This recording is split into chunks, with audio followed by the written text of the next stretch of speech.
guys, I am Urmil Mengi. Today we will do three important advanced structures. First structure है बेटा, जैसे हम कहते हैं ना, तुम किसी से कम नहीं हो, उसका टैलेंट किसी से कम नहीं है। तो किसी से कम नहीं का मतलब होता है सेकंड टू नन। तो इसमें पहले आप सब्जेक्ट लगाओगे, फिर हेल्पिंग वर्ब और उसके बाद second to none. First sentence है जैसे तुम किसी से कम नहीं हो, मतलब तुम भी काफ़ी अच्छे लग रहे हो, तुम किसी से कम नहीं हो। You are second to none.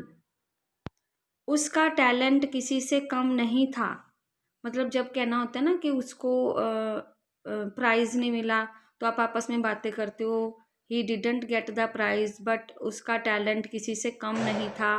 His talent was second to none.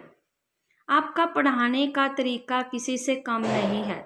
बहुत सारे स्टूडेंट मुझे ये कहते हैं, मैम आपका पढ़ाने का तरीका किसी से कम नहीं है, तो इसको ऐसे कहते हैं, your way of teaching is second to none. ठीक है, सेकंड टू नन मतलब किसी से कम नहीं। परेशान क्यों हो, तुम किसी से कम नहीं दिख रहे, मतलब आप भी अच्छे लग रहे हो। Why are you upset, you are looking second to none. शादी में जाते हैं ना, तो हम लगता है थोड़ा सा कहीं मैं किसी से कम तो नहीं दिख रहा। एक सिंगर के रूप में वो किसी से कम नहीं है। चलो बाकी बातें तो छोड़ो, पर सिंगर के रूप में हम कहते हैं ना तुम किसी से कम नहीं हो, जब वो किसी से कम नहीं है तो आप बोलते हो as a singer he is second to none, मतलब सिंगर के रूप में तो वो बहुत अच्छा है, बाकी बातों का तो पता नहीं। ठीक है, now we will move our next sentence. अगर तुम सीरियसली प्रैक्टिस करोगे तो किसी से कम नहीं होगे, मतलब अगर अच्छे से प्रैक्टिस करोगे तो फिर तुम भी अच्छे मार्क्स लोगे या अच्छा परफॉर्म करोगे। तो इसको कहने के लिए हम बोलेंगे if you practice seriously you will be second to none. मतलब मैंने प्रेजेंट का, फ्यूचर का, पास्ट का सभी सेंटेंस बताए हैं। अब हम करते हैं सेकंड स्ट्रक्चर। सेकंड स्ट्रक्चर में जैसे हम बोलते हैं ना ऊपर से नीचे तक, वो ऊपर से नीचे तक ब्लैक कपड़े पहने हुए था, तो ऊपर से नीचे तक का कहने के लिए हम बोलते हैं head to toe. Top to toe भी बोल सकते हो, और इसके साथ हम आगे फ्रॉम भी लगा सकते हैं अगर चाहें तो, फ्रॉम हेड टू टो। चलो देखते हैं, वो ऊपर से नीचे तक ब्लैक कपड़े पहने हुए था। आप बताना चाहते हैं ना वो कैसे दिख रहा था, तो उसने ऊपर से नीचे तक ना ब्लैक कपड़े पहने, तो बड़ा अच्छा लग रहा था। तो आप बोलते हो he was wearing black clothes head to toe. ठीक है, उसने ऊपर से नीचे तक देखा और हंसने लगा। He saw her head to toe and started laughing. ऊपर से नीचे तक देखा और हंसने लगा। आप इसमें स्टार्टेड लाफिंग की जगह बिगेन टू लाफ भी बोल सकते हो, पर अगर आपने बिगेन टू लगाया तो टू के साथ हमेशा वर्ब वन होती है, आपने इस बात का ध्यान रखना है।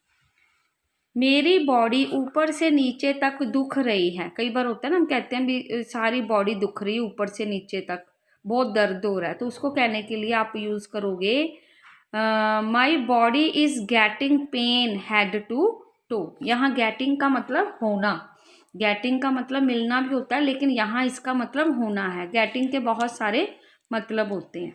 माई body is getting pain head to toe. वो ऊपर से नीचे तक भीगा हुआ था। मान लो आपने किसी को देखा, वो बिल्कुल ऊपर से नीचे तक बिल्कुल गीला था, भीगा हुआ था, तो आप इसको बोलोगे ही वॉज ड्रेंच्ड। ड्रेंच्ड भी होता भीगा हुआ, फ्रॉम हेड टू टो। चलो हम अपने स्ट्रक्चर नंबर 3 की तरफ मूव करते हैं। क्या फ़ायदा, हम कहते हैं ना वहाँ जाने का क्या फ़ायदा। अब तो फंक्शन भी शायद ख़त्म हो गया होगा, तो क्या फ़ायदा को हम बोलेंगे what's the use of. What's the use of going there. अब वहाँ जाने का क्या फ़ायदा। सेकंड सेंटेंस है क्या फ़ायदा अब रोने का। What's the use of crying now. What's the use of crying now. Third है क्या फ़ायदा घर को सजाने का। अब जब हम इस घर को बेच रहे हैं, हम कहते हैं ना घर तो हम बेच रहे हैं, फिर इसको सजाने का क्या फ़ायदा, तो उसको आप बोलोगे what's the use of decorating the when we are selling this house. Last है बेटा बिना इंटरनेट के मोबाइल का क्या फ़ायदा। अगर आपके पास मोबाइल है, आपको पापा ने मोबाइल लेकर दिया और इंटरनेट कनेक्शन लेकर ही नहीं दिया, तो आप बोलते हो without internet what's the use of mobile. I hope you understand these three structure. We will meet in the next video. Okay, bye beta. If you like, then share and subscribe.